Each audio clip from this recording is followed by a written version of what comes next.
So question number 1 is from Mark.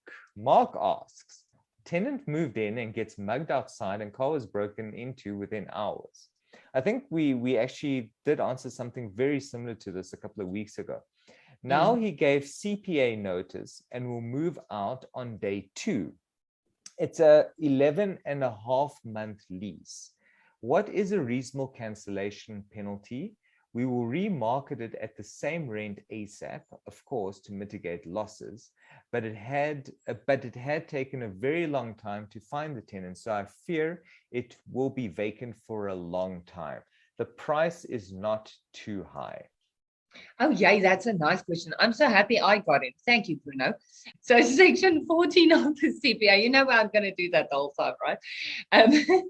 Section 14 of the CPA allows the tenant to cancel the lease agreement, but he has to give 20 business days notice of such cancellation for that provision to apply to the particular cancellation. So in a case where the tenant gives notice today and just leaves, the CPA has no bearing on that, and your full damages that the landlord suffered will be payable by the tenant. If in a case where the tenant did actually follow the correct process and he gave 20 business days notice, he will still be responsible to pay the landlord a reasonable cancellation penalty, which is recorded in most lease agreements as, say, 2 or 3 months rent.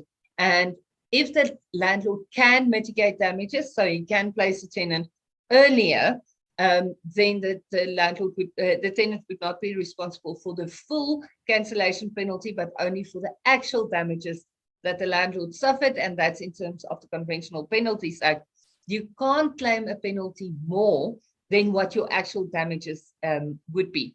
So in this case, the fact that the tenant got mugged and that there was a break-in in his car, unfortunately, doesn't change any of the facts and any of the answers I just gave.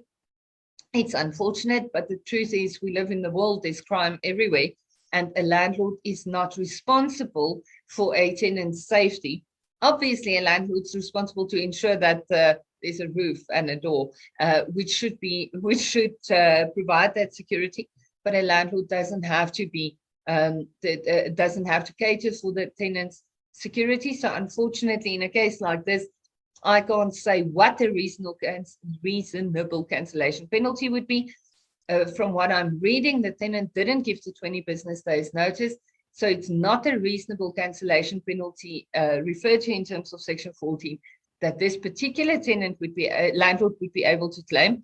This landlord would be able to claim the actual damages that he suffered as a result of this early cancellation that was not done in terms of Section 14 of the CPA.